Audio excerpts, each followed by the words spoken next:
Hi, come read with me. This book is called Rain, written by Marion Dane Bauer, illustrated by John Wallace. The day is hot.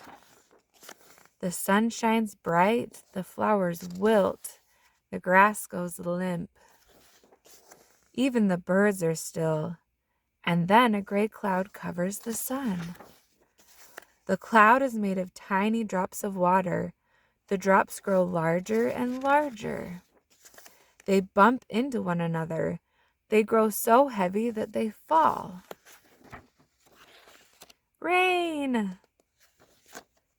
The flowers drink, the grass drinks. The birds drink, the world is fresh and clean. The sun comes out again, bright and hot. It shines and shines and shines until... Where did the puddle go? Into the air. Into the sky. Into that cloud up there. And then the tiny drops of water gather into the clouds again. The drops grow heavier and heavier until